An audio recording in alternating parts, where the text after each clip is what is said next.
Bueno, vamos a empezar. Bien, bienvenidos a todos los que están aquí conmigo, los que estamos grabando ya, ¿no? Sí. Los que están en remoto y los que en el futuro puedan vernos. Entonces, estaba previsto que esta jornada, como es costumbre, la inaugurara nuestra presidenta, Maricruz Díaz, pero debe haberle ocurrido algo porque me dijo que iba a venir. Entonces, si no ha venido, tendrá la misma razón que yo me desconozco.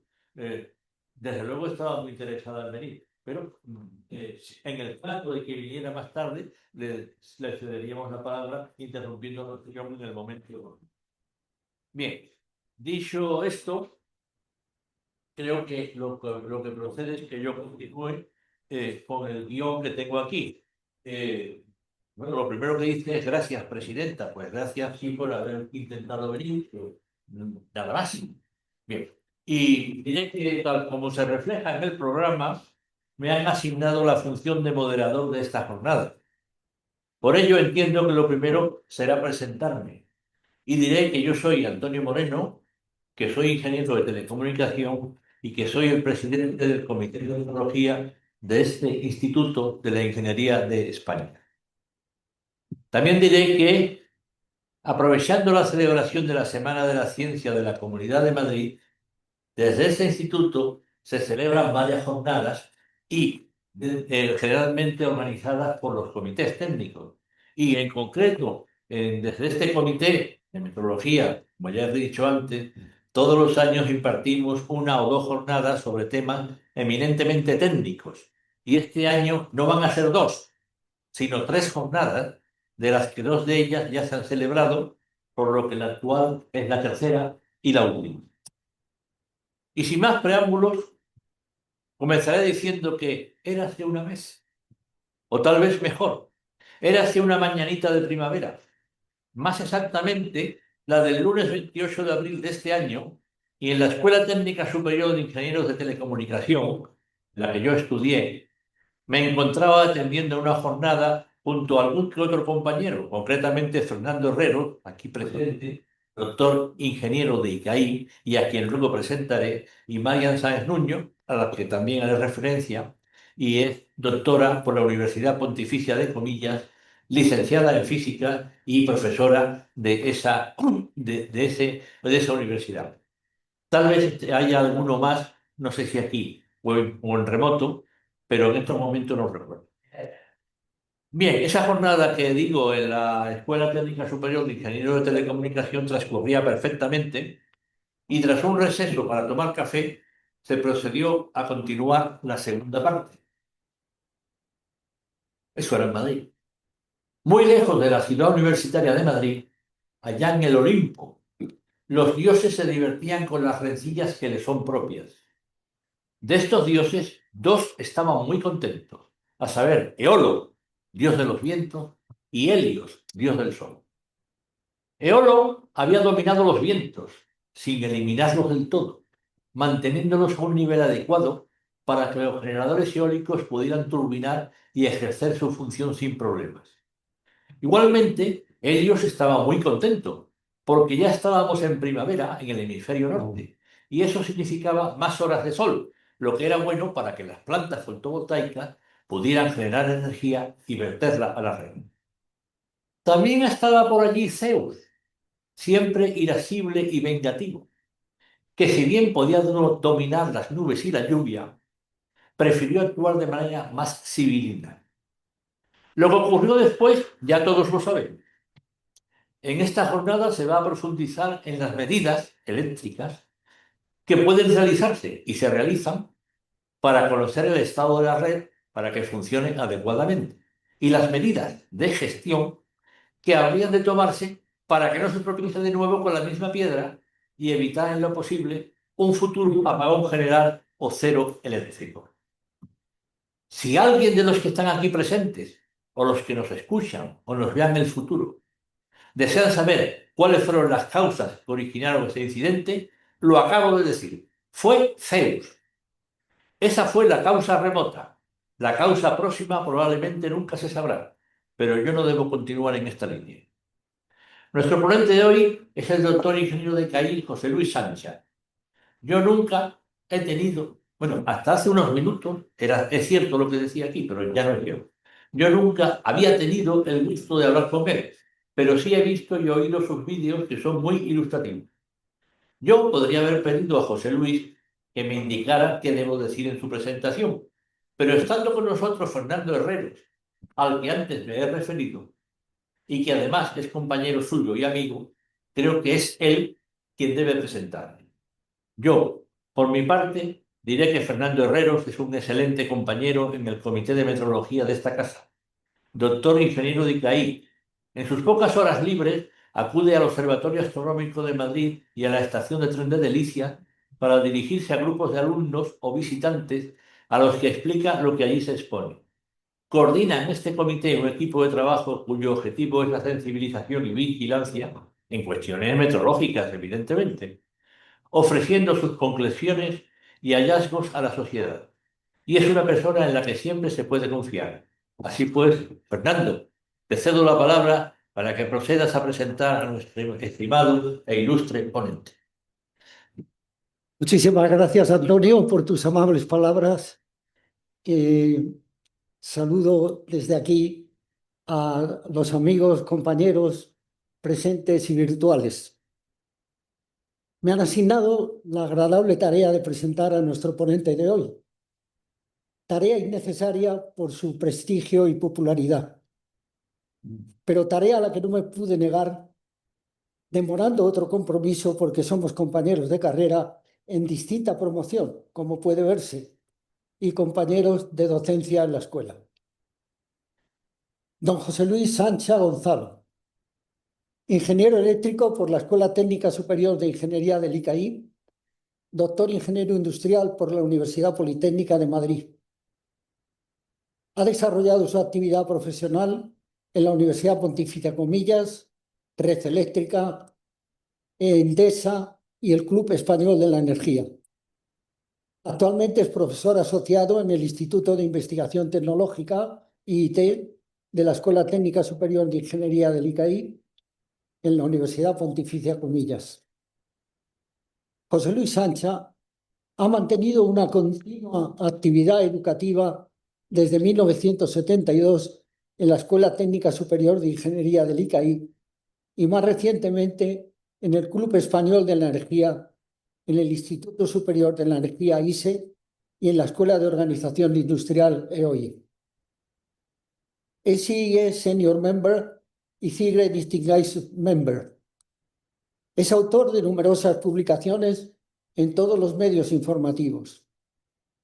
Desde mayo de 2021, edita un vídeo mensual preconizando un consumo energético eficiente y responsable. Sabe de tarifas eléctricas como nadie y los electrones no tienen secretos para él. Su rigor técnico y su compromiso con la verdad son valores que predominan en todos sus trabajos. Como no voy a poder estar en el coloquio, pido disculpas por ello. Pregunto, ¿para qué estudiamos con tanto ahínco las componentes simétricas si nadie habla de ellas? El apagón me pilló, como ya ha dicho don Antonio, en el aula magna de la Escuela de Telecomunicaciones con otros amigos aquí presentes. No me extiendo más, no nos vaya a pillar otro. Querido José Luis, somos todos tuyos. Bien. Muchas gracias, Fernando. Muchas gracias, Antonio. Muchas gracias al Instituto y esta organización de la Semana de la Ciencia, que está dedicada a un tema que yo creo que es muy interesante porque afortunadamente no se dan muchos apagones. Hay casos aislados, ¿no? Como el de Nueva York o el de Italia hace 12 años, o en la India también ha habido otro. Pero bueno, ya que se ha dado, vamos a intentar aprovecharlo porque efectivamente, como bien decías, si no conocemos las causas, si no sabemos qué ha pasado, pues va a ser muy difícil que podamos evitar nuevos apagones, ¿no? Me ha hecho gracia esa mención que has hecho del Olimpo, porque no sé si sabes que estaba yo justamente al pie del Olimpo el día del apagón. Pues estábamos haciendo una marcha para subir al Olimpo. Desafortunadamente no pudimos llegar porque había muchísima nieve y el último refugio estaba cerrado. Pero pero efectivamente yo consulté a los dioses en aquel instante y dijeron, no te preocupes, no sabemos lo que ha pasado, pero desde luego vamos a reponer el servicio rapidísimo. Oye, y eso funcionó, ¿eh? Todavía no sabemos muy bien lo que ha pasado, pero aquello funcionó. Bueno, pues vamos a empezar. Quería pasar a la siguiente transparencia. ¿Si puedes poner? Gracias. Bueno, la bienvenida, muchas gracias por la información.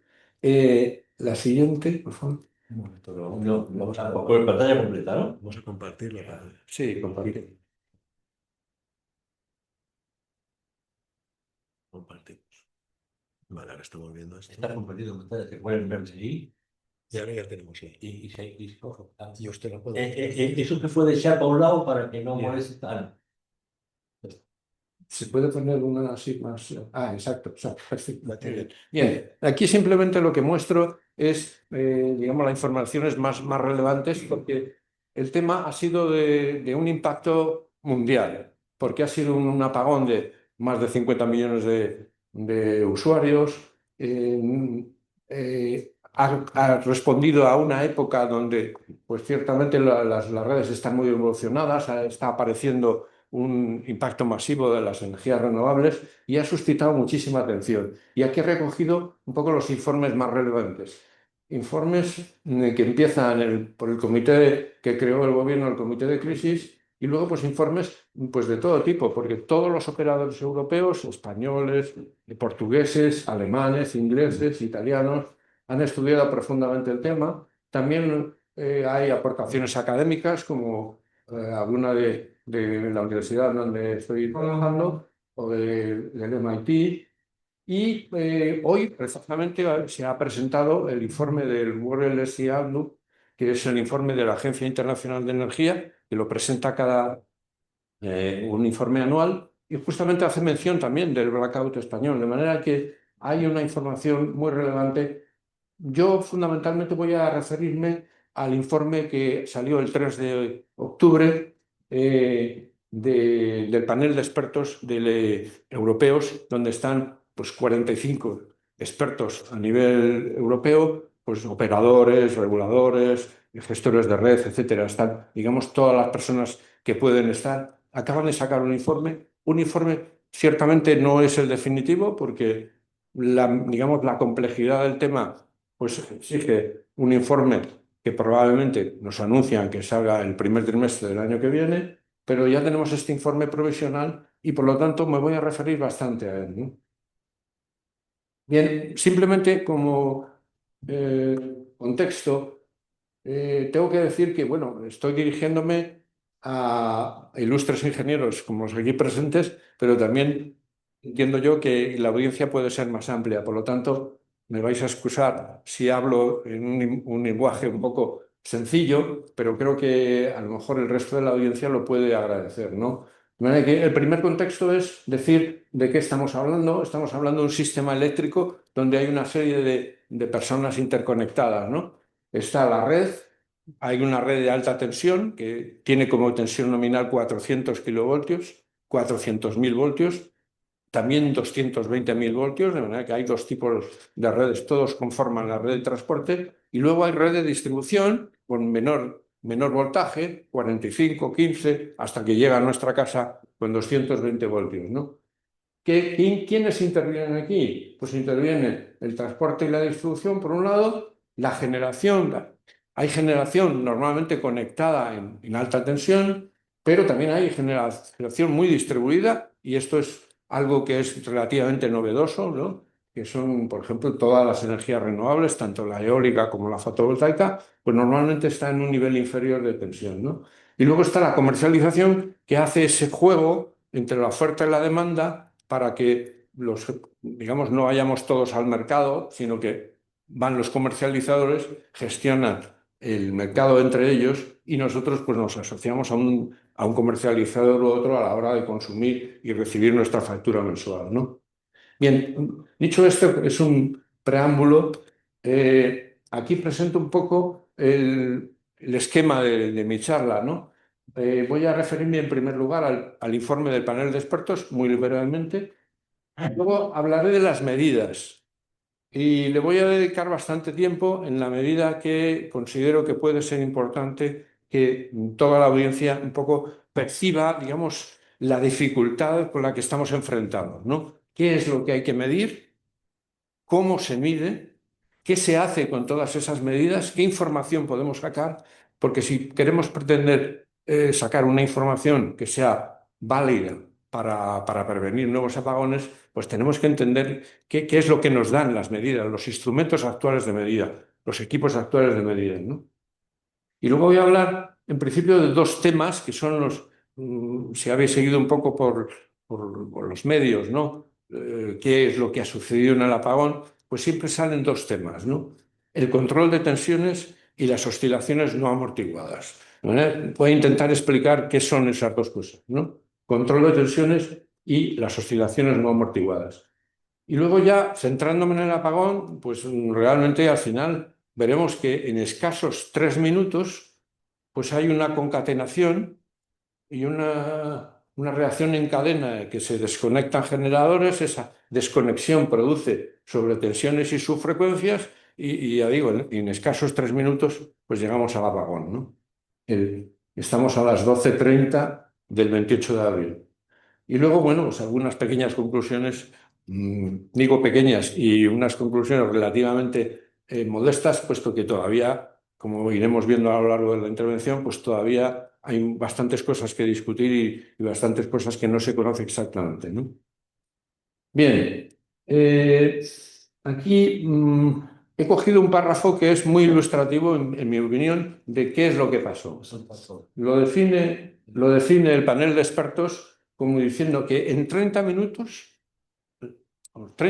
justamente antes del apagón, es donde empiezan las cosas a complicarse. ¿Qué es lo que sucede? Pues que hay unas oscilaciones de frecuencia y de tensión, y no solo de frecuencia y de tensión, sino de todas las magnitudes eléctricas. De eso hablaremos ahora inmediatamente, ¿no? La frecuencia, la tensión, las potencias, tanto activa como reactiva. Y eso de las 12:03 a las 12:30. Y a las 12:30 empieza ese fenómeno ya que acaba en 3 minutos con el apagón. Y esta es una figura que, de las cientos de ellas que hay en el informe del panel de expertos, para que tengáis una idea, tiene 260 páginas y debe tener pues, casi tantas ilustraciones o figuras como estas. Yo creo que es muy difícil que, digamos, la audiencia realmente se entere de algo con toda esta información, ¿no? En fin, voy a tratar un poco de describir qué es lo que hay aquí y qué podemos investigar, ¿no? Por un lado, en la derecha lo que tenéis es un montón de información de medidas de distintos sitios de Europa. De manera que esto ya nos da una idea de que el apagón abarca un sistema muy grande, que es el sistema europeo, que va desde Portugal hasta Turquía.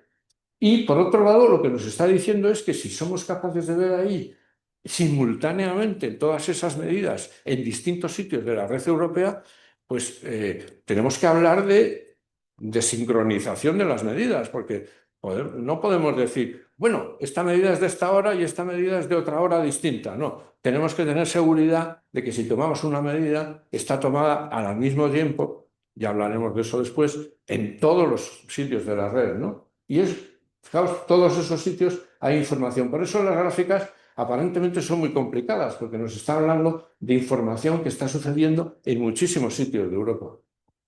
Luego, otra información importante es que aquí nos hablan de frecuencia en la figura de arriba y la tensión en la parte de abajo.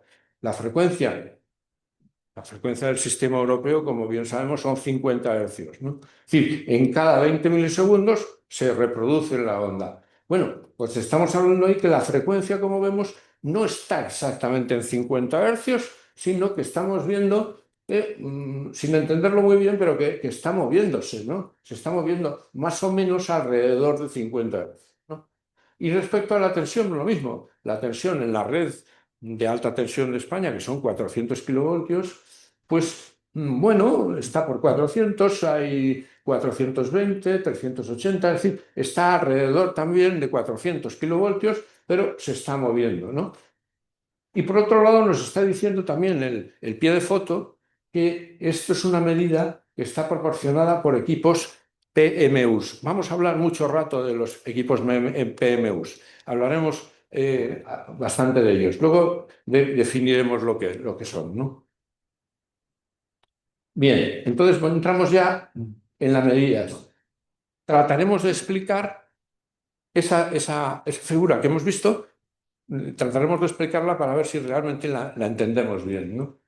Bien, aquí simplemente hablo de que estamos hablando de corriente alterna, no estamos hablando de corriente continua. En corriente continua todos sabemos que no hay nada complicado, se define con una sola magnitud, que es la tensión, que hay del polo positivo al polo negativo. Aquí no hay oscilaciones, no hay frecuencia, no hay nada. Pero no estamos hablando de corriente continua, estamos hablando de corriente alterna. Y en corriente alterna pues las cosas son bien distintas. Una simplificación que puede servir para entender por qué se genera la corriente alterna, pues es la figura que está ahí en la izquierda, que tenemos un campo magnético con su norte y con su sur, y eso se pone a girar, por ejemplo, se gira a 3000 revoluciones por minuto, pues tendríamos exactamente que la tensión que se genera fuera de ese rotor que está girando, es decir, en el estator de la máquina, pues unas veces ven un norte, al cabo de un poco pues ya no ven nada, luego ven un sur. Bueno, pues eso es justamente cómo se genera la tensión alterna. ¿Y qué ventajas tiene la tensión alterna? Pues primero que se genera de una forma pues muy inmediata y muy simple, girando una máquina con un campo magnético. Y segundo, la corriente alterna tiene la gran ventaja de que se puede modificar su tensión de una forma muy sencilla, cosa que es muy complicada con corriente continua. Con corriente alterna, con los transformadores, se puede cambiar cualquier tipo de tensión y de hecho las redes están llenas de niveles de tensión diferentes que se conectan entre sí a través de transformadores. De manera que esta es la corriente que tenemos en la red europea. Lo que pasa es que, claro, la tensión es difícil de definir porque está cambiando continuamente. Entonces, se han definido como dos magnitudes para saber de lo que estamos hablando. Por un lado, tenemos que hablar de la amplitud, si bien es verdad que la amplitud, pues unas veces es cero, otra vez llega a un máximo, luego es negativa, hablaremos de esto ahora, y luego, ¿cuánto dura ese periodo, no? ¿Sí? Bueno, ese periodo en la red europea dura 20 milisegundos, lo que quiere decir que es una frecuencia de 50 hercios. 50 veces por segundo se está modificando, se está moviendo esa onda. Entonces, para definir la amplitud se ha utilizado el valor eficaz. El valor eficaz no es el máximo, sino que es, digamos, el equivalente a que si tuviésemos esa tensión en corriente continua y pusiéramos, digamos, la misma bombilla, por decirlo de una forma sencilla, en corriente continua con V y con ese valor eficaz de alterna, pues darían la misma luz. De manera que una tensión de alterna de valor eficaz, V, pues es equivalente a una tensión de continua de V voltios, ¿no? Es decir, no es el valor máximo, sino que tiene una relación perfectamente definida, que es 1,41, de manera que si tenemos una amplitud de 1,41, pues tendremos un valor eficaz de 1. ¿Vale? Entonces, en nuestra casa, por ejemplo, que tenemos 220, pues hay momentos en que tenemos 310 voltios. Claro que es verdad que hay también momentos en que no hay nada, hay cero. Y respecto a la frecuencia, pues ya lo hemos dicho, ¿no? Si esa máquina teóricamente sencilla gira a 3000 revoluciones por minuto, pues da 50 veces por segundo, por lo tanto tenemos esa frecuencia de 50 hercios. Bien, aquí simplemente por comentar que si la figura de arriba es 220 voltios, 50 hercios, la figura de la izquierda pues es también 50 hercios, pero tenemos una amplitud menor. Hay 190 voltios nada más en vez de 220. Y en la figura de la derecha, pues tenemos 220 voltios otra vez, pero ya no tenemos 50 hercios, sino tenemos algo menos, por ejemplo, 49 hercios. Quiere esto decir que para definir alterna, insisto, hay que manejar estas dos variables. Bien, y esta figura de arriba lo que nos indica es, pues, en un cierto momento, cómo es la tensión. Claro, aquí no hay forma de entender nada, ¿no? Aquí lo que vemos es que eso va cambiando. Hay momentos en que la tensión pues, tiene un valor, luego va cambiando. Hay momentos en que los máximos difieren. Y si nos fijamos también un poquito más, veremos que los periodos van cambiando. Hay periodos en que las curvas están más juntas, luego los periodos son más pequeños, los periodos son más amplios, de manera que la frecuencia está cambiando. Entonces, la onda de la tensión es única, pero para estudiar una onda de la tensión necesitamos estudiar las dos variables que hemos definido. Y las dos variables son la magnitud por un lado y la frecuencia por otro. Entonces, en la figura de la izquierda, lo que analizamos es cómo se mueve la magnitud de la onda de la tensión. Es decir, el valor eficaz de esa onda, en la figura de la izquierda, vemos que se está moviendo, porque hay momentos en que los máximos son más altos y momentos en que los máximos son más bajos. De manera que la figura de la izquierda nos habla de la oscilación de la magnitud de la onda de la tensión. Lo que oscila es la onda de la tensión. Pero para estudiarla, lo que necesitamos es estudiar, por un lado, cómo se mueve la magnitud de la onda, y eso también oscila, también se mueve la magnitud. Y se mueve entre un máximo y un mínimo, que son las líneas rojas de la figura. Y por otro lado, también podemos analizar la frecuencia. Y es que la frecuencia también se mueve. Hay momentos en que la frecuencia tiene un valor y se va moviendo alrededor de eso. De manera que tenemos la gráfica de cómo varía la frecuencia de la tensión. Insisto, en la figura de arriba no hay forma de estudiarla. La única forma de estudiarla bien es estudiando, por un lado, cómo se mueve la onda de la magnitud y cómo se mueve la onda de la frecuencia, porque las dos se están moviendo. Bien, y ahora viene, ¿qué efectos tiene la tensión y la frecuencia? Pues tienen efectos distintos. Son magnitudes, las dos reflejan la onda alterna, pero tienen su vida propia, ¿no?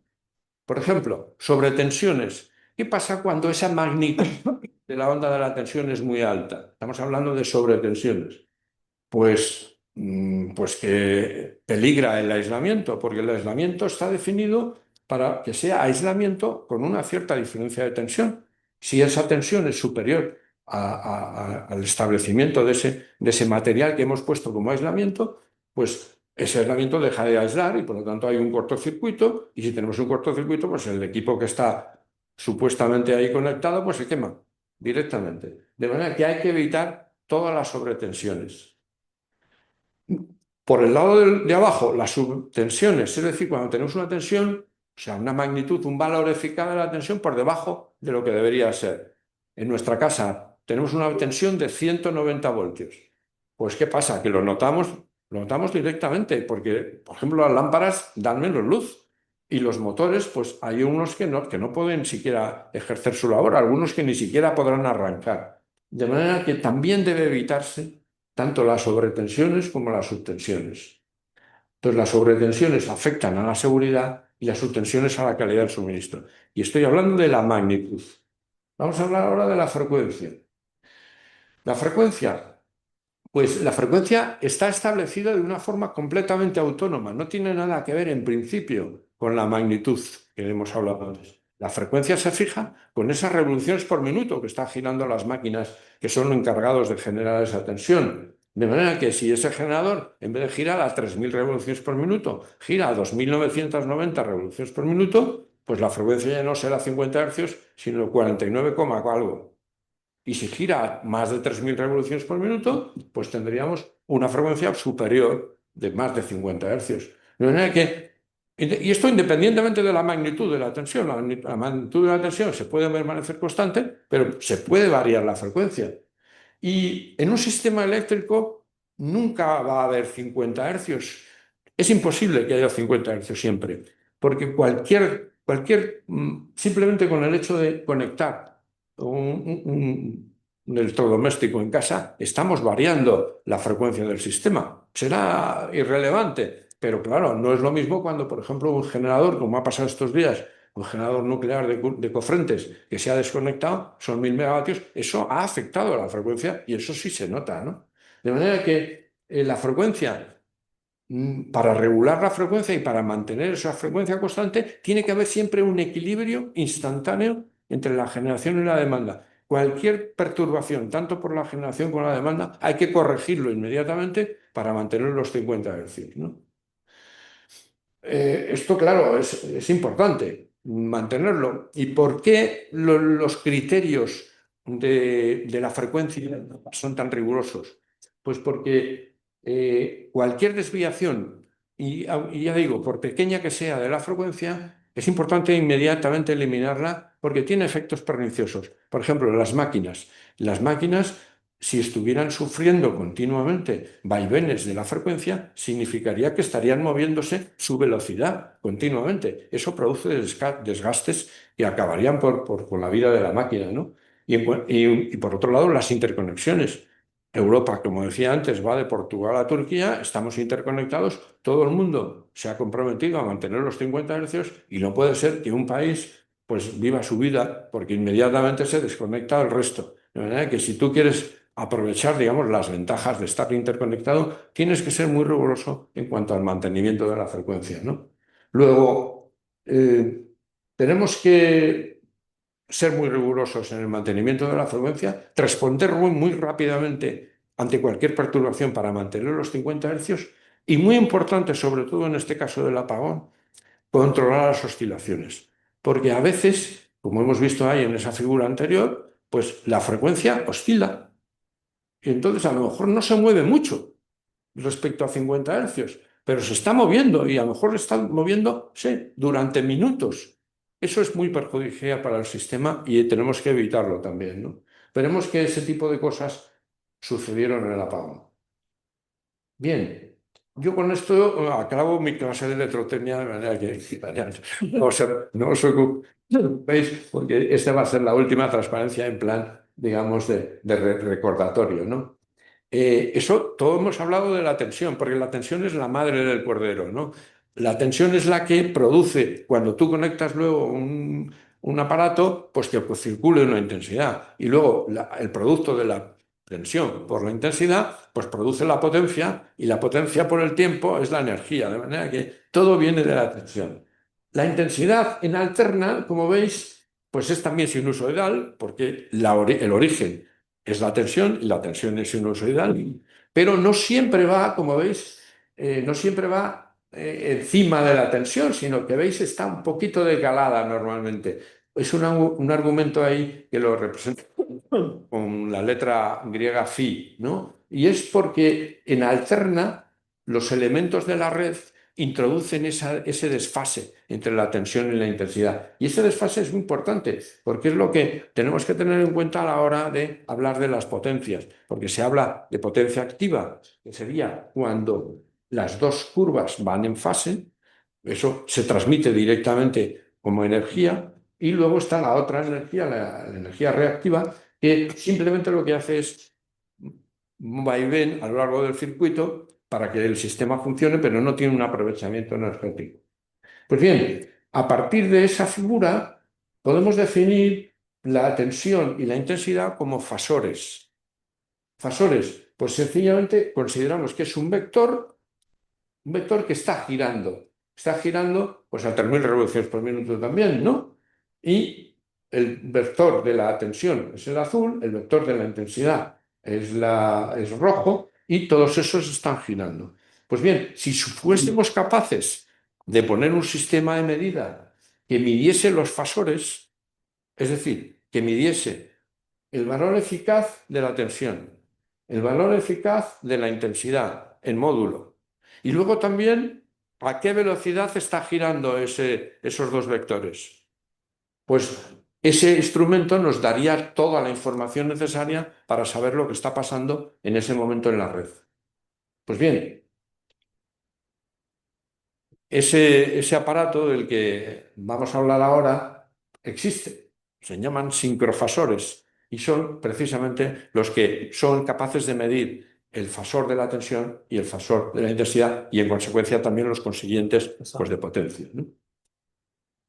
Bien, entonces ahora creo que podemos medianamente entender estas figuras, ¿no? La figura de arriba, pues es otra vez la magnitud de la tensión. Es decir, no es la onda de la tensión, es la onda que refleja la magnitud de la tensión.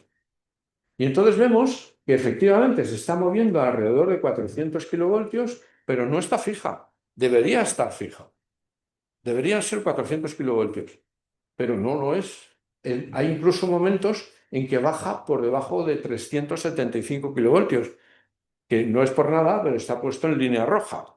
Esa línea roja no la he puesto yo, la ha puesto el panel de expertos del sistema operativo, ¿no? Porque se considera que 375 kilovoltios es una tensión peligrosa, por debajo de 375 kilovoltios. De manera que no debería estar. Y vemos que en algunos instantes está por debajo de 375 kilovoltios. También, ¿qué es lo que vemos? Pues que está durando esa oscilación de la magnitud de la tensión, está durando mucho tiempo. Está durando, y lo podemos ver en la figura de abajo, más de 4 minutos. 4 minutos 42 segundos. Eso es mucho tiempo. Eso es mucho tiempo porque, digamos, el compromiso que tenemos en la Unión Europea es que la oscilación de la frecuencia y de la tensión no debía durar. No lo define en términos de duración, lo define en términos de amortiguamiento. Habla de un amortiguamiento que sea robusto, de más de 5% de amortiguamiento, pero un amortiguamiento del 5% traducido en este momento, estamos hablando de bastante menos de un minuto. Y sin embargo, esta oscilación, que es la primera de las dos que se produjeron aquel día, esta es la de las 12:03, pues dura 4 minutos 42 segundos. De verdad que lo que nos está diciendo la curva de abajo, la figura de abajo, es que la frecuencia no solo no se mantiene en 50 hercios, que ya es un pequeño problema, pero sobre todo, que es que está oscilando con una amplitud bastante importante de 70 milihercios entre los puntos de abajo y los de arriba, y además está durando mucho tiempo, más de 4 minutos. De manera, esto lo que nos está diciendo es que está pasando algo grave en el sistema, tanto porque estamos rozando las subtensiones por abajo, la duración es muy larga, no hay amortiguamiento. Pues bien, estos elementos que son los que he subrayado aquí en la figura, que son los PMUs, y ahora es el momento de hablar de ellos. PMU significa Phasor Measurement Units, medidas de fasores.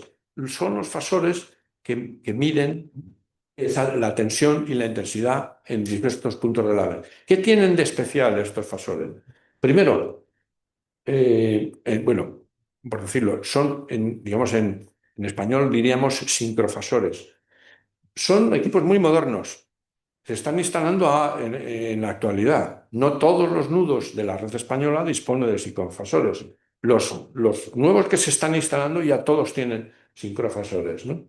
Y estos sincrofasores lo que tienen de ventaja es, primero, que el muestreo es amplísimo, de miles de veces por segundo.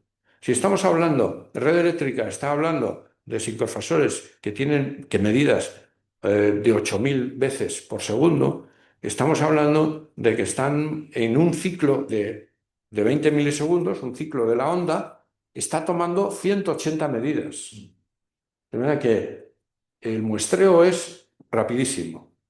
Y luego, otra cosa importante que tienen los sincrofasores es que están sincronizados. Están sincronizados con GPS con diferencias de menos de microsegundo. Con lo cual podemos afirmar, como decía antes, positivamente, que cuando tomamos una medida, qué sé yo, en Carmona, de la que luego hablaremos, es un nudo cerca de Sevilla, pues en el mismo instante tenemos una medida en Turquía, que es también de la red europea, y podemos decir que está tomada en el mismo instante, ¿vale? Luego, esas dos cualidades tienen los sincrofasores, ¿no? Y luego, tienen otra cualidad, y es que permiten hacer estudios como este, que son muy complicados y muy, muy interesantes. Porque hemos dicho antes, vuelvo para atrás, que vemos que oscila la onda de la frecuencia, pero claro, aquí sacar información de ahí, la verdad es que es de locos. Bueno, pues esta información lo que nos dice es que con una técnica, digamos, complicada, de la que no puedo hablar mucho porque me extendería demasiado, lo que hace es analizar a qué frecuencia está moviéndose esa onda de la frecuencia, valga la redundancia. La onda de la frecuencia se está moviendo, pero ese sistema es capaz de detectar frecuencias a las cuales resuena ese movimiento. Y entonces, en concreto, lo que pasó a las 12:03, en esa oscilación de las 12:03, lo que nos está diciendo es que había dos frecuencias importantes. 0,2 hercios por un lado, que corresponde, 0,22 en realidad, que corresponde a ese pico que observamos allí, y luego también había otra frecuencia que era de 0,6, 0,63 hercios. De manera que superpuestas, si volvemos aquí no hay forma de ver nada, pero con la información que nos proporciona el profesor, podemos observar que hay dos frecuencias superpuestas. Y esas frecuencias son muy importantes porque nos están hablando de por qué está oscilando el sistema. Nos están hablando de dónde aparece la perturbación, porque ha habido ciertamente una perturbación en el sistema que ha provocado esas oscilaciones. Nos están dando información de dónde se ha producido esa oscilación. Ahora veremos por qué. De manera que esto es muy interesante. Bien, con esto digo, he acabado un poco, digamos, la parte más teórica. Hemos hablado de los hiperfasores. Ya digo, no todos los nudos de la red española, y en general en la red europea, tienen sincrofasores. A veces lo que se tienen es los sistemas que se llaman de escala, que naturalmente las muestras aquí ya no estamos hablando de milisegundos, estamos hablando de segundos. Son muestras cada 4 segundos, en concreto en la red española. Con lo cual, bueno, digamos, la información que podemos obtener de ellos es bastante menos fiable. Pero hay momentos, y si tenemos tiempo luego en la presentación, pues veremos algunas figuras porque hacen mención de datos obtenidos de escala, porque, ya digo, no siempre todos los nudos tienen sincrofasores, no todos los sincrofasores estaban, digamos, operativos ese día y a veces hemos tenido que utilizar información de escala. Y luego lo que está puesto a la derecha es sencillamente qué utilidad le damos a estos sincrofasores, que no solo es para dar información de cómo funciona el sistema, sino también, aunque todavía, digamos, los sistemas eléctricos internacionales están todavía un poco desarrollándolo, pero ya hay ideas para que haya sistemas de monitoreo, ones, para que hagan, digamos, automatismos en tiempo real, por ejemplo, o sistemas de amortiguamiento que sean capaces de detectar. Esto me avisa que me tengo que dar un poco de prisa y porque me estoy entreteniendo. Bien, entonces, para amortiguar las oscilaciones y luego, pues osciloperturbógrafos, que lo que nos dicen es, claro, porque todo esto que estamos analizando, estamos representando la tensión por un valor, pero la tensión, como sabemos, es trifásica, hay tres conductores. Entonces, alguien decía por aquí antes que no hablaban de las componentes simétricas. Tampoco voy a hablar yo de las componentes simétricas, pero los osciloperturbógrafos dan información fase por fase, que para las protecciones es muy importante, ¿no? Bien, control de tensiones. Pues Jesús, y las medidas eran, porque estamos hablando todavía de la perturbación europea, ¿no? sí. ¿Eh? ¿O no? No, la perturbación en España. Claro. En España. España. Todavía es el apagón.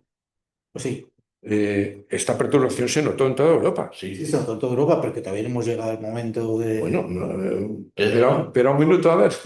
No, pero te digo, Bueno, no, pero que esa perturbación, digamos, que está medida en algunos puntos, lo que estás poniendo ahí es dentro de España, ¿no? O sea, lo que está. bueno, esto sí, has dejado hablar de varias cosas. Por Sí, ejemplo, aparecían muchos. aquí aparecen muchos nudos, sí. Claro. Son nudos de la red europea. La red europea, vale, perfecto. ¿Sí? Sí. Aquí. Vale, entonces, del control de tensiones me voy a saltar esto, me lo voy a saltar también esto, que son los equipos automáticos, cómo reaccionaron en España. Entonces, bueno, aquí hay una crítica un poco velada a que debían haber reaccionado como la línea roja y actuaron perdón, deberían haber actuado como la línea azul y actuaron como la línea roja, de manera que no, no fueron demasiados seguidores de lo que tendrían que haber hecho con el control de la tensión. Y lo mismo pasa con los... Ahí en la izquierda están los generadores, digamos, síncronos y aquí los renovables, que aquí tampoco parece que siguieron estrictamente lo que se esperaba de ellos. Pero en fin, voy a pasar de ellos. Los operadores. Pues los operadores tienen una visión muy concreta y es, mm, bueno, apoyar, digamos, a la red, pero claro, tienen que estar un poco detrás de los equipos automáticos, ¿no? Entonces, lo que hicieron los operadores es, pues, corregir esas subtensiones que aparecían, esas tensiones por debajo de 375 kilovoltios. ¿Y cómo se hace eso? Pues desconectando reactancias y conectando líneas, básicamente. Y eso es lo que hicieron durante toda la... Pero ya vemos que a las 12:26, en vez de desconectar reactancias, ya empezaron a conectarlas. Quiere decir que ya aquello de las subtensiones se había terminado y lo que aparecía ahora era el otro fenómeno, que es tan perjudicial como el anterior, que es sobretensiones. A partir de las 12:20 y tantas de ese día empezaron a aparecer problemas de tensiones que fueron intentados corregir por los operadores conectando reactancias. Bien, aquí simplemente también es una información que nos proporciona un psicofasor para que veáis que realmente, pues, el conectar una reactancia, pues lo que hace es bajar la tensión. Entonces, ahí se ve la reactiva pega un bajón fuerte y luego la tensión, pues, más lentamente, pero también se va reduciendo, ¿no? De manera que esto es justamente lo que hicieron los operadores, ¿no?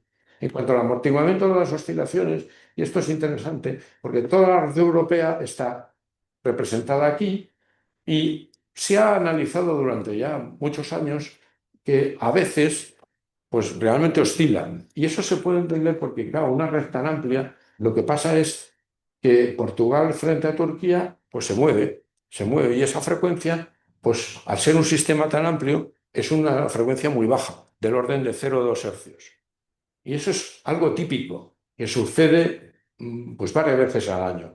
No ha preocupado hasta ahora demasiado, pero digamos, es algo posible en la red europea. Pero la frecuencia esa de 0,6 hercios que apareció en el sistema español, pues eso indica que no es una perturbación de tipo general de todo el sistema europeo, sino que es local. Y entonces se puede localizar el punto de conexión, que se habla de una planta en la provincia de Extremadura, que ahí sucedió algo. Todavía, digamos, no tenemos una información fidedigna de lo que sucedió, pero hay una perturbación muy local y al ser una perturbación local, pues la frecuencia justifica ese valor de 0,60 hercios.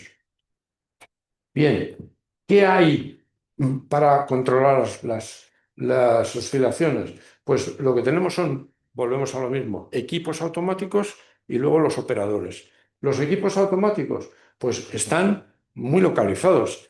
Todos los generadores, en principio, deberían estar dotados de un equipo que se llama PSS, Power System Stabilizer, que son equipos que precisamente lo que hacen es detectar las oscilaciones de la frecuencia y evitar que eso, digamos, afecte al generador, y lo que hacen es actuar en contrafase para intentar frenarlos, ¿no? Y ya digo, todos los equipos deberían tenerlos. En España en concreto, pues en ese momento había 8 ciclos combinados que disponían de esos equipos, 7 generadores hidráulicos también disponían de esos equipos, y en los nucleares ninguna central nuclear tiene esos equipos. En su momento se estudió y no se llevó a cabo la instalación de estos equipos. Yo personalmente desconozco las razones, pero eso es lo que hay. Y luego en la red lo que tenemos son equipos, también equipos electrónicos, que hacen esa misma función de estabilizar, que son equipos que son los STATCOM y las conexiones en corriente continua, que pues esta es la duda, ¿no? Estos equipos deberían haber actuado y probablemente deberían haber reducido esas oscilaciones y haber amortiguado pues en menos de 4 minutos, que es lo que vemos que dura, ¿no? Pero el caso es que, por las razones que todavía no sabemos, no sucedió. Y claro, entonces lo que hicieron los operadores, pues fue, digamos, seguir el protocolo, que el protocolo lo que dice es que cuando hay oscilaciones que no se amortigua, pues lo que hay que hacer es robustecer la red a base de conectar reactantes, de actualizar las líneas para que sea la red más completa y luego reducir las interconexiones con nuestros vecinos. En la primera de las oscilaciones se redujo la interconexión con Francia y en la segunda la interconexión con Francia y la interconexión con Portugal, también para dar fortaleza mayor al sistema español, ¿no? Bien, esto es lo que estaba, digamos, sucediendo a las 12:30.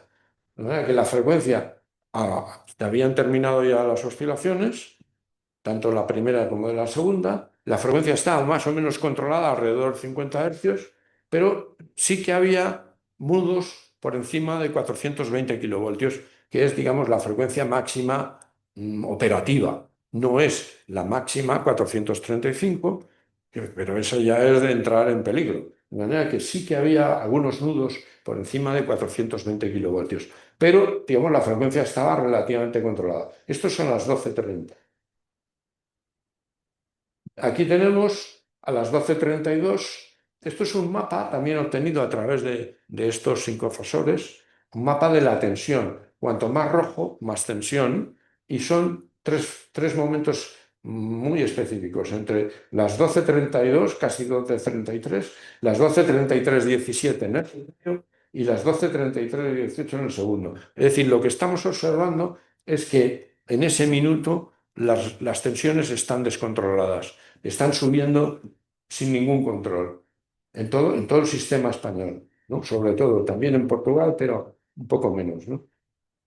Aquí lo vemos otra vez lo mismo, es una información que está tomada cerca de Badajoz, también por un sincrofasor PMU, como veis ahí, y lo que se ve, bueno, el 434 es la parte de arriba, es decir, que las tensiones están relativamente altas y sobre todo lo más inquietante es que siguen subiendo. Hay una línea ascendente de la magnitud de la tensión, ¿no?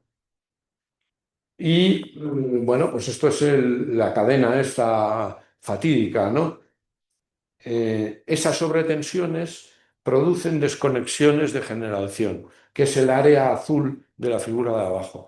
Cada escalón es un generador que se va, o varios generadores juntos que se van, ¿no?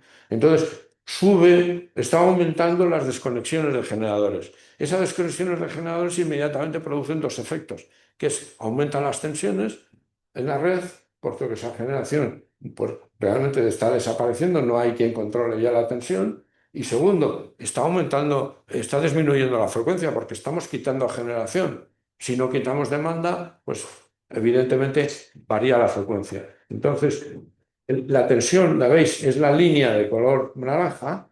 Pues la línea de color naranja, rápidamente, entre las 12:32 y las 12:33, 15 segundos, pues está en una línea completamente ascendente que llega a valer hasta casi 440 kilovoltios, ¿no? Entonces, el sistema, pues eso no lo aguanta, ¿no?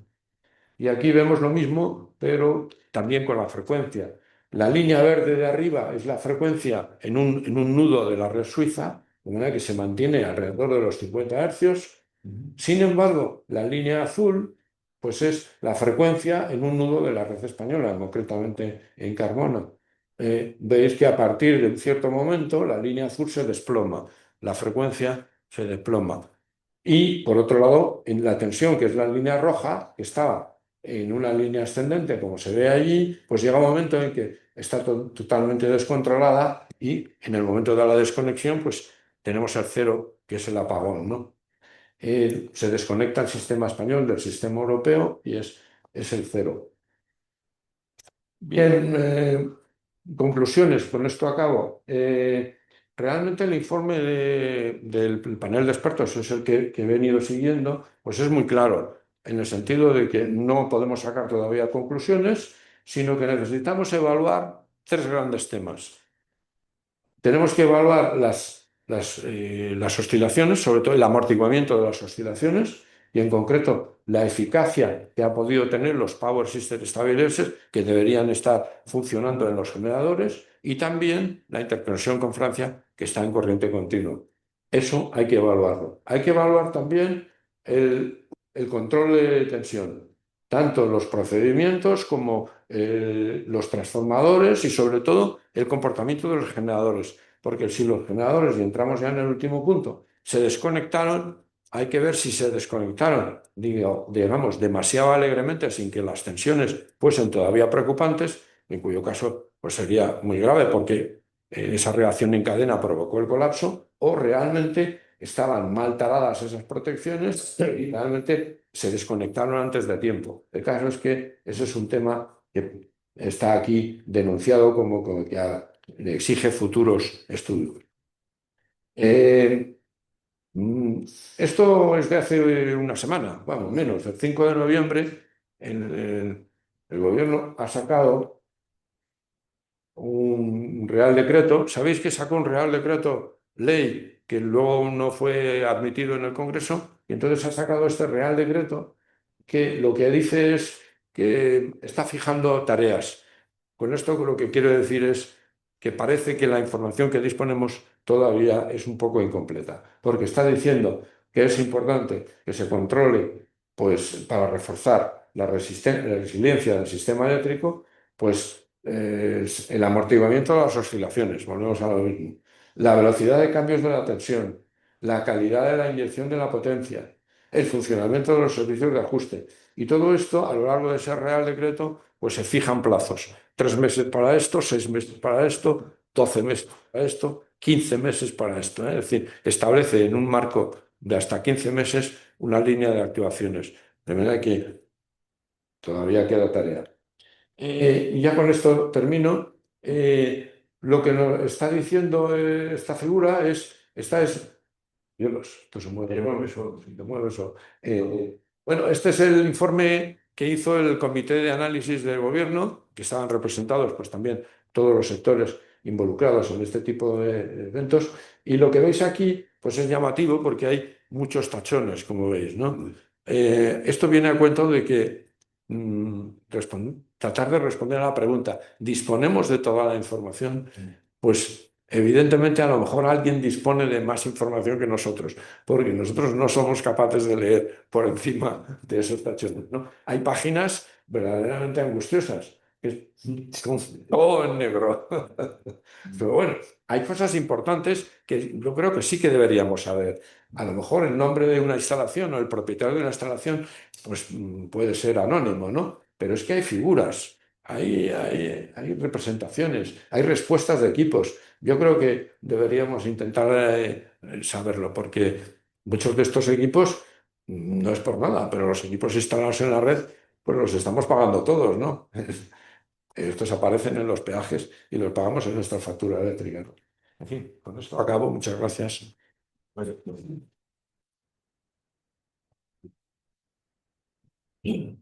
Muy bien, Estoy a vuestra disposición. pues muchísimas gracias. ¿Quién rompe la batalla para hablar, para preguntar o para debatir? Yo creo que como yo soy el que soy de Teleco, estoy un poco, y puede ser, como soy más tonto, pues entonces voy a preguntar a lo mejor una tontería, ¿no? Vamos a ver, has hecho mucho hincapié, creo yo, en el tema de la tensión, ¿eh? Y poco has dicho de la frecuencia, ¿no? Entonces, en telecomunicaciones, el control de la frecuencia es muy importante, ¿eh? Hay un caso, todas las redes de telecomunicaciones están muy controladas en la frecuencia y el tiempo, ¿no? Pero un caso que se parece mucho al eléctrico es el de los satélites, ¿no?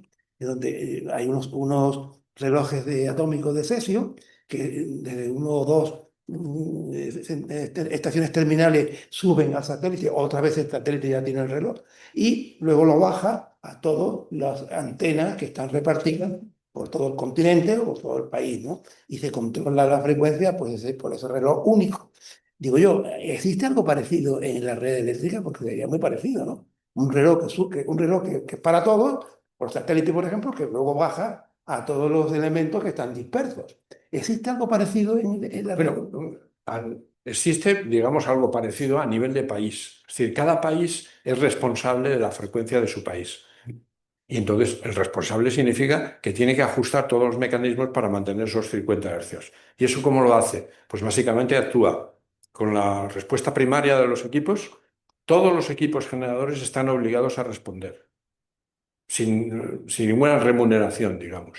Y luego hay la respuesta secundaria, que es ya remunerada, es decir, que en el momento que hay una perturbación, se activa esa respuesta secundaria, que ya está vía mercado, se sabe para el día siguiente qué generadores están, digamos, de guardia para mantener esa frecuencia. Y luego viene la respuesta terciaria, y es para reponer esa supuesta respuesta secundaria que se ha podido agotar, porque claro, está de guardia, pero a lo mejor ya se le ha acabado la reserva. Entonces se convoca un mercado específico que es de respuesta terciaria para mantener la frecuencia. De manera que los mecanismos para mantener la frecuencia son efectivamente muy complejos, están muy estudiados y funcionan, pero ya digo, a nivel de país. Si en un momento dado un país tiene una frecuencia que se escapa, digamos, de ese control, pues la interconexión con el país de al lado pues va a cantar y probablemente se desconectará, que es en concreto lo que pasó en España. No sé qué quería preguntar. Vamos, venga, Jesús, adelante. Vale. No, es que, digamos, el sistema eléctrico tradicional, para mí, que eran grupos giratorios, Da. Antes. como conocemos siempre, han funcionado en el siglo XX muy bien. Eso pensamos los que llevamos años con baterías eléctricas. Es decir, si había un cambio de potencia, la propia inercia del sistema, eso hacía amortiguar las oscilaciones. Claro, en estos momentos, digamos, llevamos los últimos 20 años, es una experiencia prácticamente mundial, con nuevas fuentes de energía, hay una especie de imposición a nivel mundial por el tema de los efectos de gases invernadero, de intentar meter energías renovables, fotovoltaicas y eólicas, pero claro, esos no son grupos giratorios, es decir, se habla desde luego de que por ejemplo, las fotovoltaicas generan continua, hay que pasar a alterna con inversores. Entonces, creo que hay por software alguna cosa que hacen para hacer una especie de inercia virtual, lo que llaman reforming y cosas de estas. Yo no sé hasta qué punto eso, si funciona o no. De hecho, lo que corre por ahí en España el bulo es que la cosa empezó por la zona de por Núñez de Balúa, por Badajoz, la central, una fotovoltaica de 500 megavatios. Claro, 500 megavatios es media nuclear de Almaraz, que tenemos al lado. Es decir, si eso desestabiliza el sistema, no sé si faltan redes que unan unas timeline más fuertes que haya que reportar en España, o no sé cómo realmente se puede mejorar, o si hay algo, es decir, hay suficiente claridad o seguridad en cómo funcionan estos equipos electrónicos que también afectan a los equipos, digamos, de generadores asíncronos a lo mejor de estos de doble devanado, bueno, también hay de tipo síncrono, ¿no? Los eólicos, que también es electrónica, que tiene que controlar y que, claro, es una cosa que es en cierto modo novedosa y cuidado, y está entrando a mucha velocidad. Es decir, en ese momento, es decir, una de las cosas que hablamos los eléctricos es tenemos una red de potencia infinita. Cuando conectas tú un alternador de 1000, si hay 40.000, pues no le hace daño, entra poco a poco, cualquier cambio, y entonces tenemos la referencia. Claro, todas estas nuevas centrales toman como referencia la red central. Como esa tenga cambios, como aquello, no sé si aquello se empieza a volver loco. O sea, Bueno, trataré un poco de bueno, tratar. no. Vamos a ver, el tema de la inercia es muy importante, Sí. lo has mencionado. Sí. Es decir, cuando tú tienes una máquina que está girando a 3.000 Claro. revoluciones por minuto y tiene que cambiar, pues gira un poquitín más de 3.000, un poco más de 3.000, pero lo saca de la propia velocidad de la máquina, ¿no? Pero De manera que sí. de manera que eso ha funcionado toda la vida y sigue funcionando. Y el propio panel de expertos analiza cuál era la inercia que tenía el sistema español en aquel momento. Y superaba los 2 segundos, que es un poco el límite que ha puesto el sistema europeo para todos los países que están interconectados. De manera que, desde ese punto de vista, hombre, mejor sería 5 segundos, que es, por ejemplo, una gran nuclear, pues puede aportar hasta 5 segundos de inercia, ¿no? Pues, pero, digamos, superaba, digamos, el mínimo, ¿no? Sí. De manera que, por ese punto de vista, pues, digamos, no había escasez de inercia. ¿Quién aporta inercia? Pues todas las máquinas rotativas, no solo los generadores. También hay la demanda también rotativa, también aporta también. inercia porque se está moviendo, ¿no? Ahora, máquinas que no son rotativas, una central fotovoltaica, pues no aporta inercia. ¿Quién puede aportar inercia? Bueno, una eólica sí, hasta cierto punto puede aportar porque hay una masa en movimiento, ¿no? Pero una fotovoltaica no. Pero una fotovoltaica con una batería de almacenamiento al lado, el almacenamiento es energía. Si tú esa energía eres capaz de soltarla en los momentos que necesites, eso es inercia. Es una inercia que tú llamabas virtual, pero efectivamente es una inercia. ¿Y esto hasta qué punto está funcionando? Pues evidentemente en España todavía no funciona. Todavía no funciona.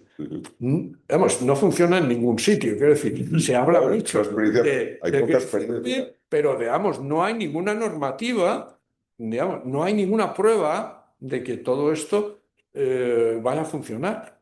Hay muchas ideas, pero hoy por hoy no hay ningún grid forming funcionando, no hay ningún almacenamiento que aporte esa inercia, de manera que ahora mismo cualquier perturbación, digamos, de estas grandes que tenga que soportar la inercia, esa inercia la tiene que dar, digamos, los sistemas convencionales, las máquinas síncronas, los eólicos y la carga. De manera que hoy por hoy, ya digo, no hay otra solución. Pero, vamos, esto va avanzando muchísimo. De manera que yo creo que es cuestión ya de muy poco tiempo, porque la necesidad es patente, ¿no? Habías pedido la palabra. Muchas gracias. Sí, bueno, mi pregunta iba un poco en el mismo sentido. Yo lo que he oído es que el control de las sobretensiones ahora mismo lo llevan las hidráulicas y los ciclos combinados, ¿no? Las nucleares, sorprendentemente, parece ser que no pueden controlarlo, ¿no? Porque dicen que no. Pero en ese mercado quieren entrar las renovables, o sea, las eólicas y las fotovoltaicas quieren entrar. Entonces, la pregunta es, ¿con qué sistemas van a entrar? ¿Cuáles son los sistemas que controlan las sobretensiones? Las baterías. Vamos a ver. Y una cosa más de las baterías. ¿Por qué las miden en gigavatios y no en gigavatios hora? Dice, hay 3,3 gigavatios de batería. Será gigavatios hora, que es trabajo, no potencia, ¿no?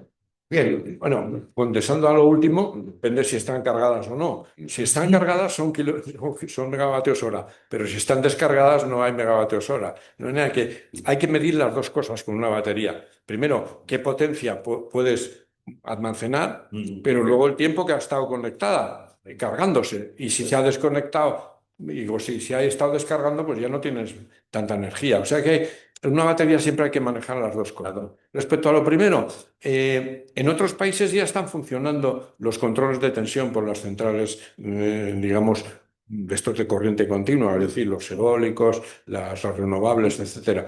Y mucho más rápido, que como bien decías antes, que una central nuclear que tiene que responde también a las consignas de tensión, pero mucho más lentamente. De manera que, desde ese punto de vista, no habría ningún inconveniente, no hay, porque ya está funcionando el control de tensión por parte de sistemas renovables. ¿Qué pasa? Pues que en España no estaba articulada esa funcionalidad, porque esa funcionalidad requiere, primero, que los equipos estén probados y que funcionen correctamente. Y lo segundo, quizá más importante en este mundo que llevamos ahora, es que qué remuneración va a tener eso. Porque ahora mismo todo se rige por un sistema de decir, bueno, ¿y esto cuánto cuesta? ¿Quién lo paga? Y entonces no está articulado ese mecanismo. Entonces, lo que sí que se ha producido pocos días después del apagón, se ha puesto en circulación el procedimiento que faculta a todas estas renovables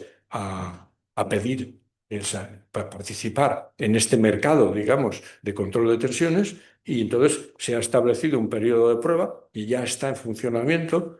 A mí me consta que han pedido más de 100 centrales de renovables, ya han pedido la habilitación de sus equipos para que estos equipos sigan la tensión exactamente igual que puede hacerlo una central, es decir, siguiendo una consigna de tensión de la red.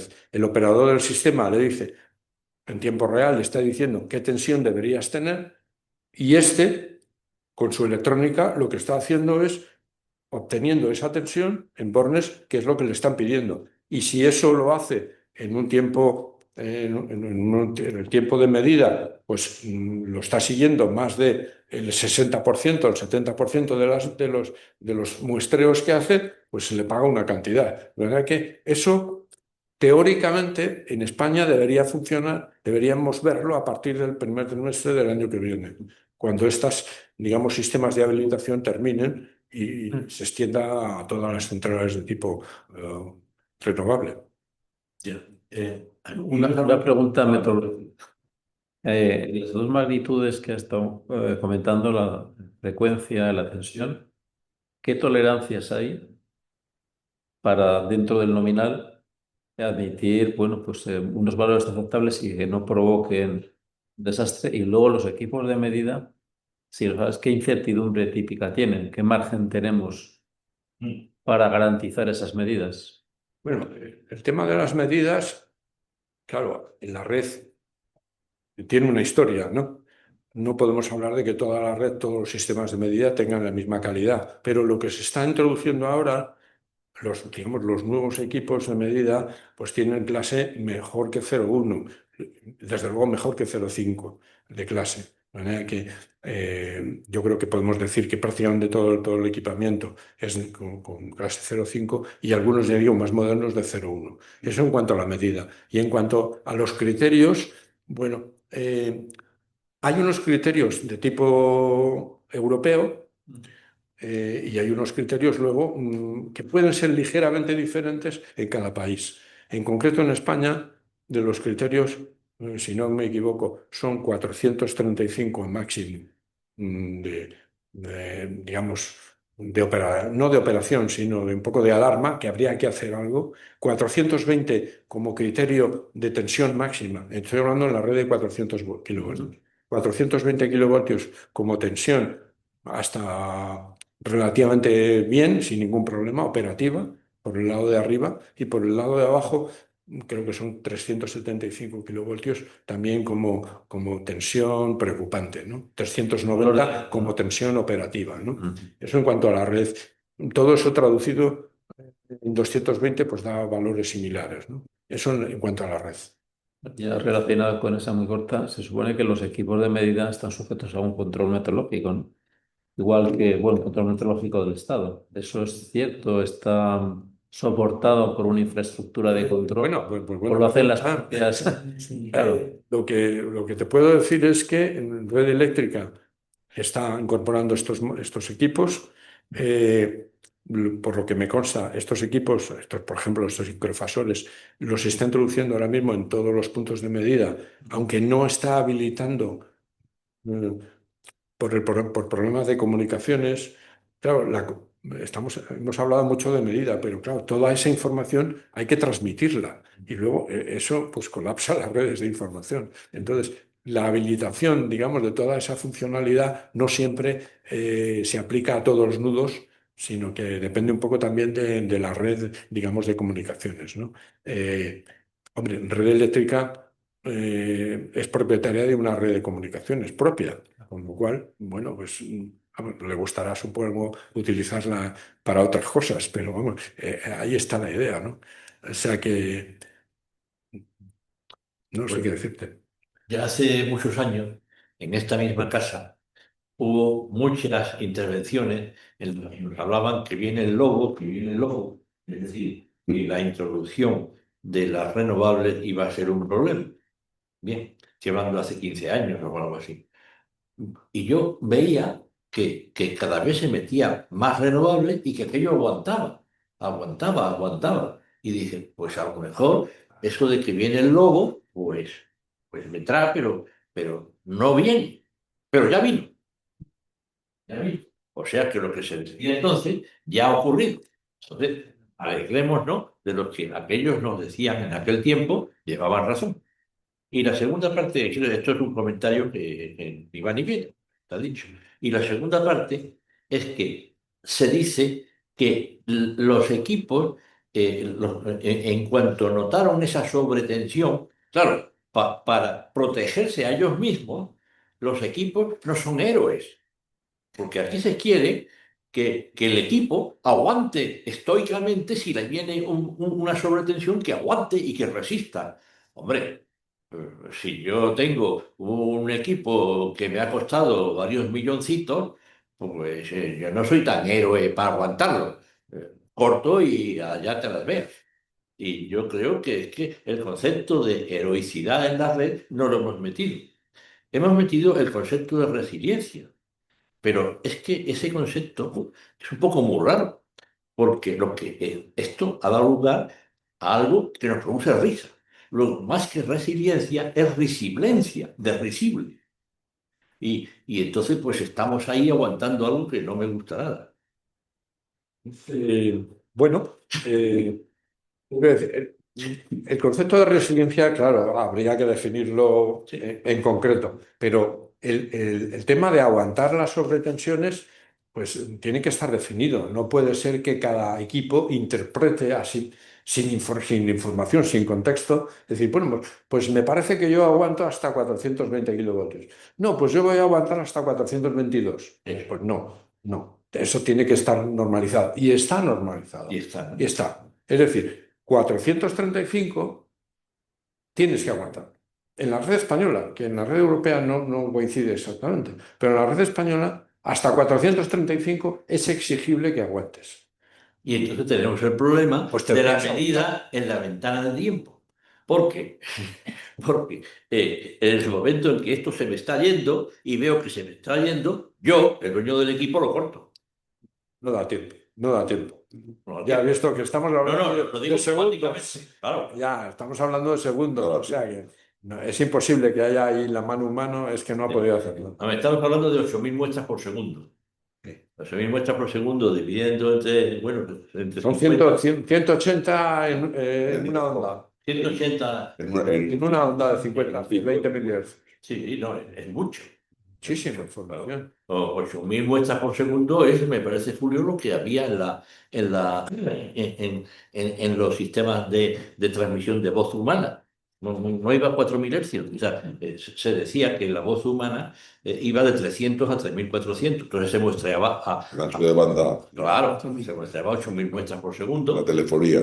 Claro, que cuyo máximo sería 4.000. O si hablamos en lenguaje Bruejaer, lo dividimos en vez de por 2, por 256, que nos queda un poco menos. Y allá vamos. Pero en fin, que no sé. Aquí lo que se ve es que esas oscilaciones duran demasiado tiempo Sí, y los operadores, en concreto los de la red española, reaccionan, pero reaccionan pues limitadamente, ¿no? claro. Robustecer la red, conectar reactancias para que no haya problemas de tensión, etcétera. Pero claro, eso es limitado. El esfuerzo fundamental, entiendo yo, que deberían hacerlo los equipos automáticos, porque no hay tiempo suficiente para reaccionar. A un operador no le puedes exigir eso. Y esos equipos, por alguna razón, no reaccionaron. Tardaron demasiado tiempo en reaccionar. Yo creo que ese es el punto grave, digamos, de todo este apagón. O sea, la pregunta sería, ¿la electrónica de potencia es fiable?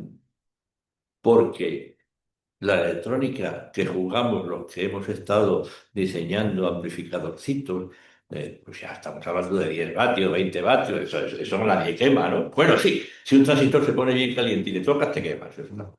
Pero bueno, y que está uno viendo la onda y de pronto la onda hace en una parte del osciloscopio, está en la onda sinusoidal, a lo mejor de 800 hercios o algo así, y de pronto sobre eso se monta una oscilación y entonces eso se arregla con un dedo, porque se pone el dedo encima en algún sitio y se dice, ah, pues mira, el dedo aquí puesto ha mejorado la onda. Pues entonces cojo un condensador de 4 picofaradios, lo meto ahí y ya se quitó. Claro, eso es jugar. Bueno, y yo me temo que la electrónica de potencia, pues claro, ¿quién pone el dedo encima de un aparato en el que están pasando 500 megavatios? No, No veo yo lo del dedo. no, pero eso funciona, ¿eh? Eso funciona. ¿Tienes ahí una pregunta?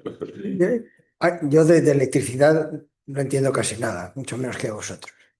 Y hay una cosa que no he visto clara, y es cuando ponías la oscilación de primera, la las de las 12 y poco, recogida en muchísimos puntos de Europa.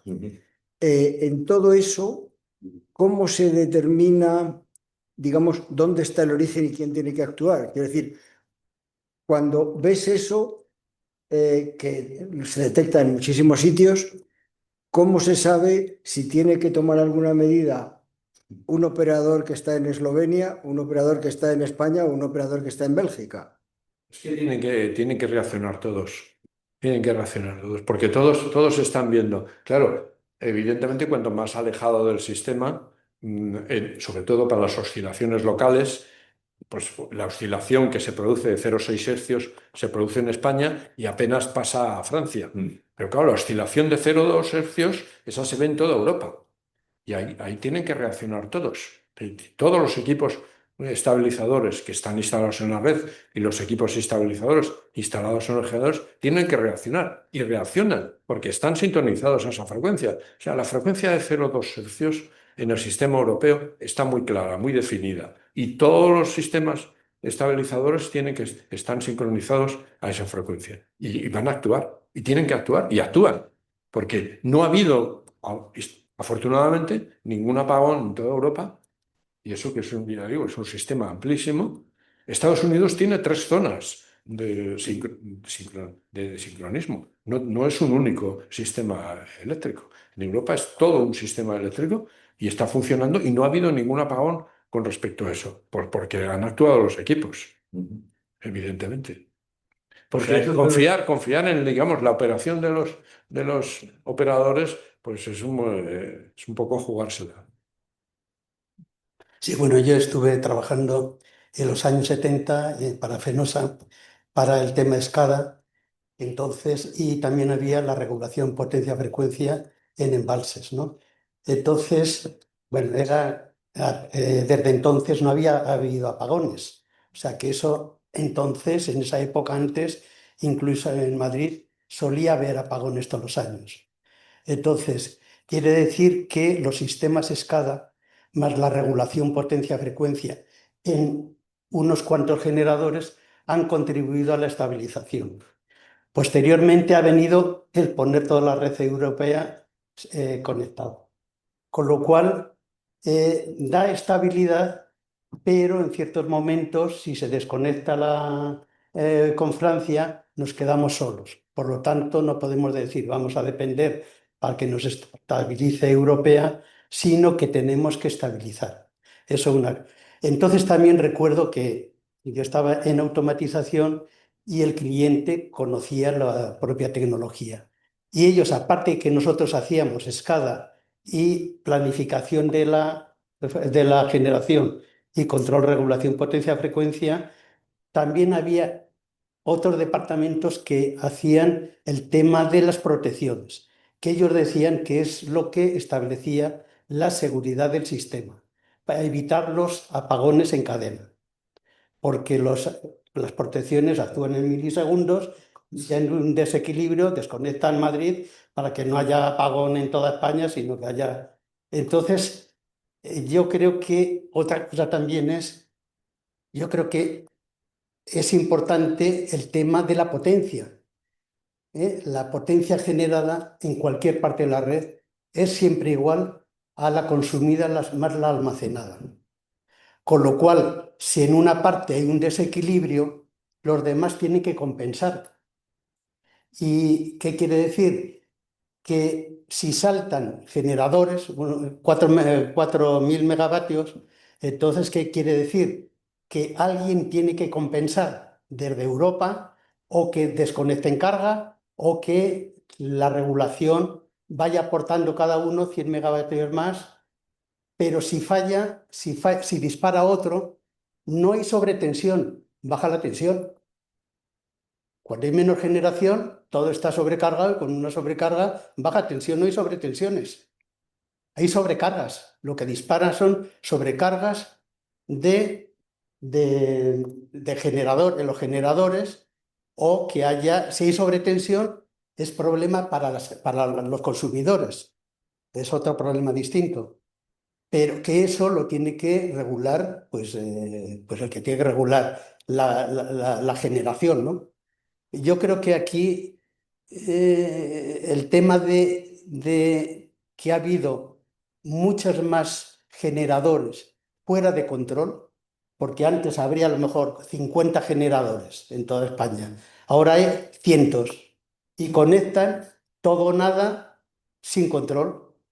Entonces otra pregunta es, esas oscilaciones da la impresión de que es como si fueran resonancias, porque hay una frecuencia ahí más o menos estable y de repente da impresión, ¿cuál es la causa de eso? ¿Se sabe la causa? ¿O se sabe que aparece y se quiere evitar, pero si no se sabe la causa, poner condensadores, que es lo que ponían, poner baterías de condensadores o de bobinas en la red, pero la causa Bueno, es que ha habido muchos parques, ha habido rachas de viento, ha habido nubes que de repente se ha quedado, todo es un sistema mucho más inestable. Y la otra pregunta es, ¿no hay simulación de esto? sí.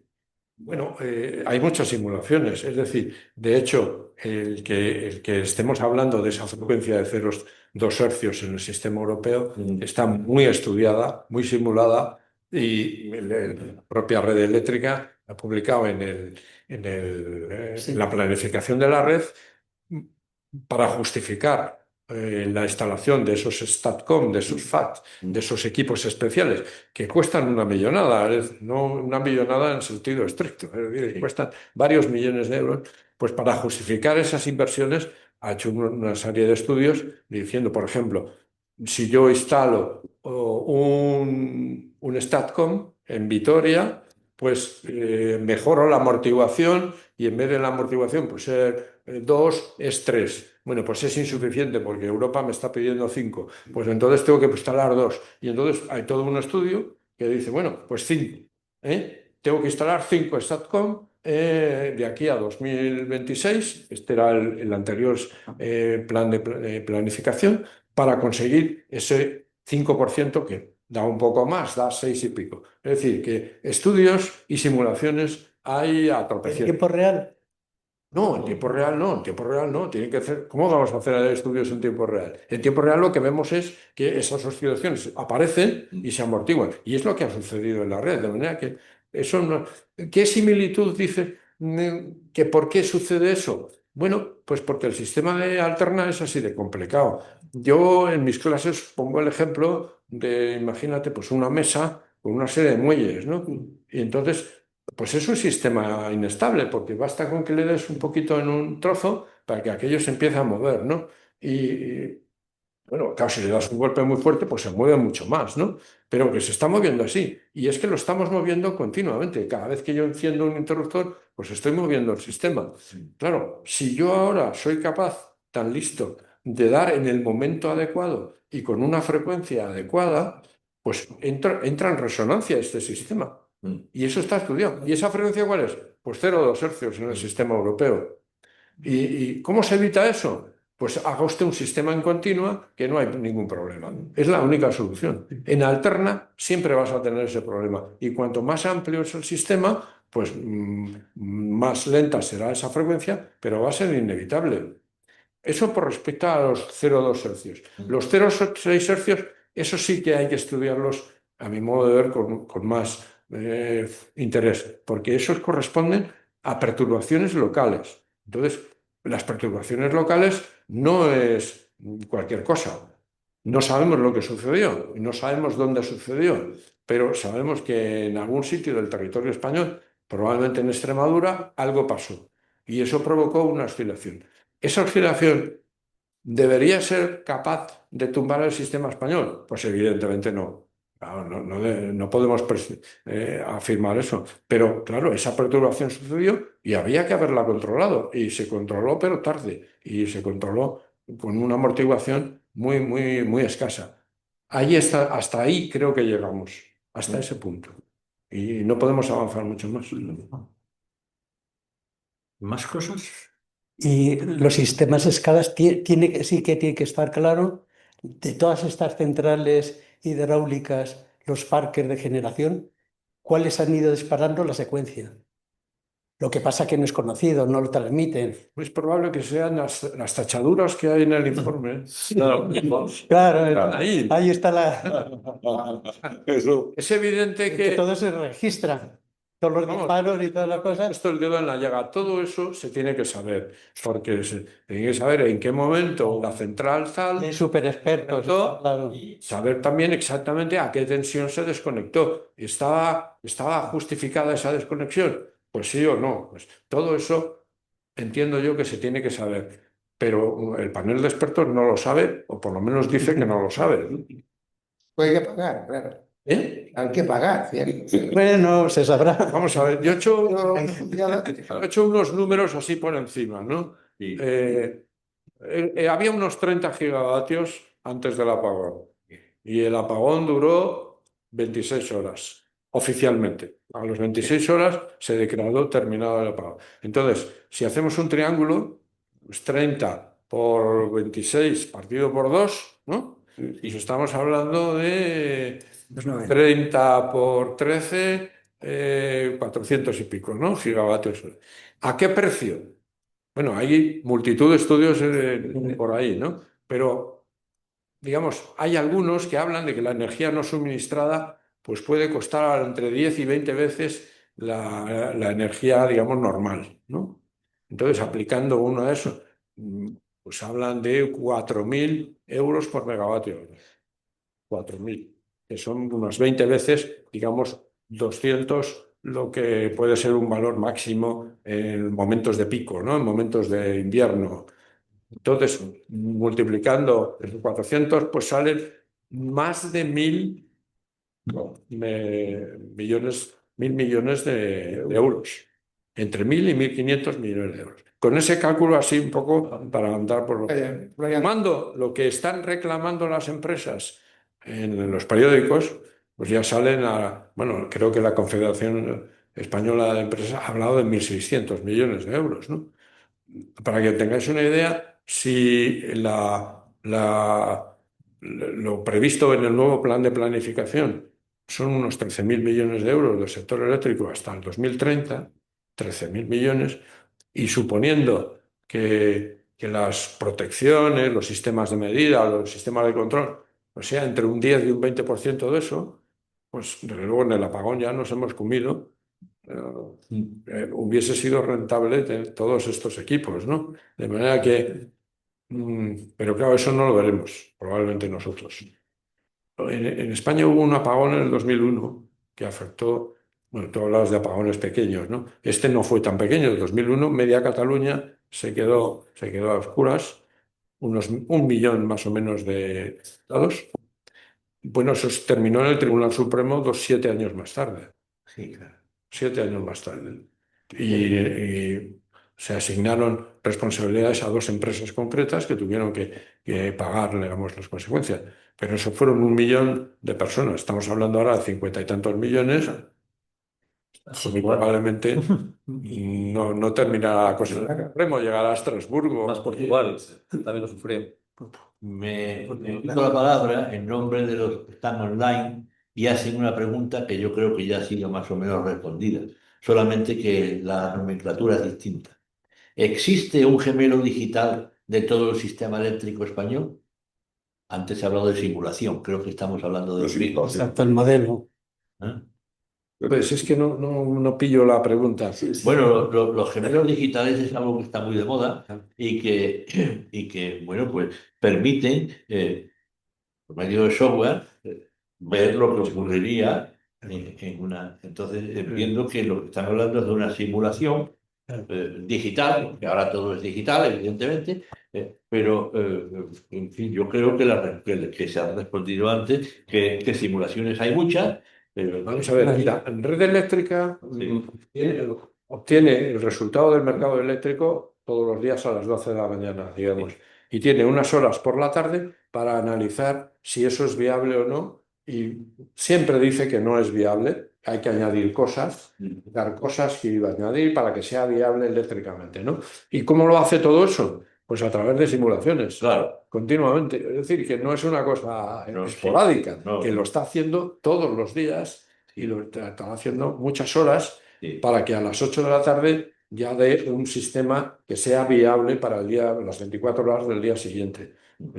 Y luego en tiempo real, pues lo mismo. Cuando hay una perturbación, pues los sistemas eléctricos, aquí hay personas que han trabajado en red eléctrica, lo podrán corroborar, pues bueno, pues hay que estudiarlo, porque no estaba previsto. Ayer no pensábamos que iba a fallar Cofrentes, por ejemplo, o ya ha fallado, pues hay que estudiar qué es lo que va a pasar y hay que tomar decisiones en tiempo real. Y eso es a través de simulaciones, Claro. no hay otra. No hay otra. Pues algo más. Porque Ahí es que me ha parecido ver arriba en la pantalla que hay en el chat 5 comentarios. Pinchando Bueno, por pero arriba. ahí me ha llegado esta.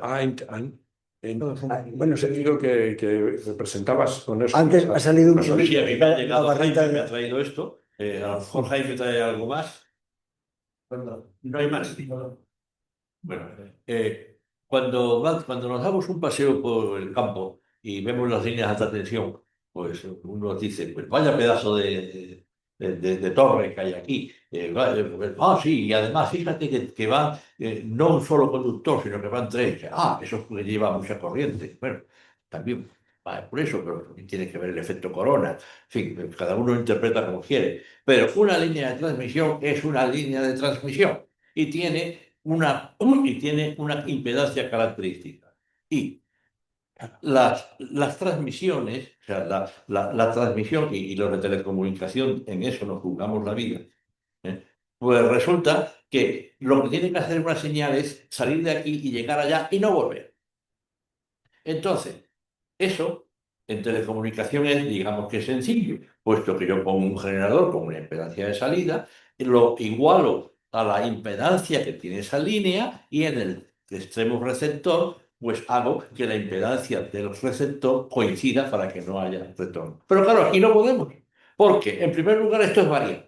Yo enciendo la luz y la apago. Entonces, ¿cuál es la impedancia de carga? Eso es variable por completo. Entonces, y ahora para colmo, la generación con estos sistemas tan bonitos de renovables y que ahora viene la nube y ahora se va y ahora viene el viento y no es, pues todo es el lío padre. Y claro,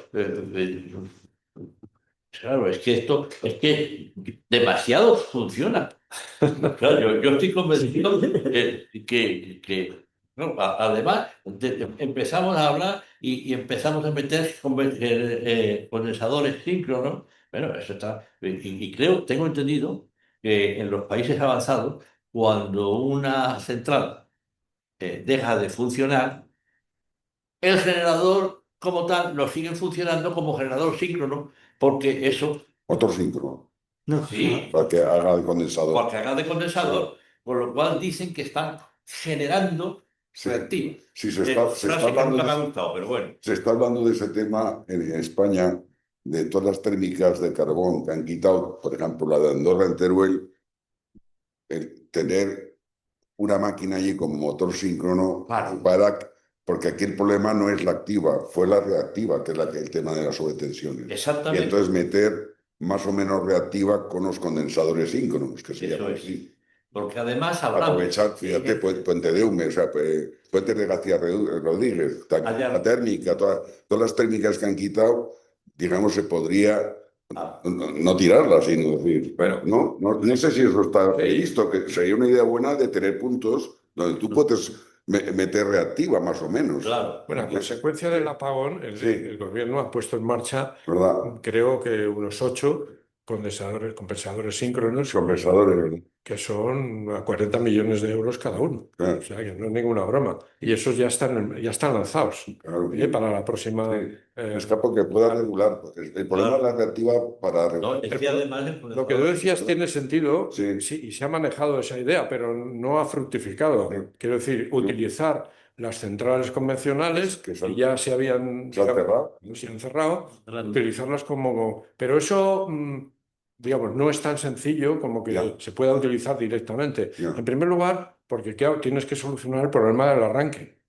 Esas Ya. centrales ya no tienen detrás una mina Claro. y no tienen una turbina, Claro. y por lo tanto hay que solucionar el arranque. Y bueno, eso se puede solucionar, ¿no? Y luego hay que solucionar, y volvemos siempre sobre ese tema la parte económica. A ver, ¿quién paga ese servicio? ¿Quién lo paga? Bueno, ¿quién lo paga? Sabemos quién. Todos pero ¿cómo se paga? ¿Cómo se articula? Y eso está frenando muchas cosas de estas Pero que técnicamente podrían la resolverse. transición de las renovables para que no perturben es tener capacidad de almacenamiento, tener embalses de energía.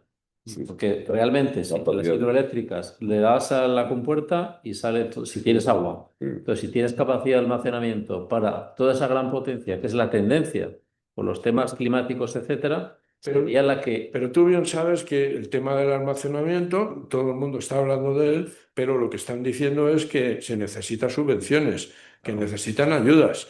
Volvemos otra vez al tema económico. ¿Por qué? Las hidroeléctricas también, que hay un informe de Caminos, Canales y Puertos, los ingenieros que lo presentaron, que tienen grandes problemas de mantenimiento. También hay que mantenerlas, porque hay fisuras, porque no hay planes de emergencia, salvo los que es el sistema del canal de Isabel II de Madrid, que tiene sus planes de emergencia al día, etcétera. Entonces, todo al final se trata de tener equipos, inversiones, mantenimiento y evolucionar de acuerdo a las necesidades. No puede ser un sistema que primes desaforadamente una tecnología si no la acompañas de las medidas necesarias o si no la limitas el desarrollo al grado que puedas controlar. Yo lo que voy es que el sistema español, la red, digamos, funciona como un sistema único. Puedes instalar tus redes por tu cuenta. La red de alta es propiedad de red eléctrica y la red de distribución pues son concesiones locales, ¿no? Y no hay tutía. Y eso está regulado, pero la generación es libre. Entonces, ¿por qué no se ha instalado más centrales de bombeo? ¿Por qué no se ha instalado más almacenamiento? Bueno, pues por razones, supongo yo, económicas. De manera que ahí está toda la cuestión. Yo creo que ha empezado a decir Antonio, quiero insistir un poco.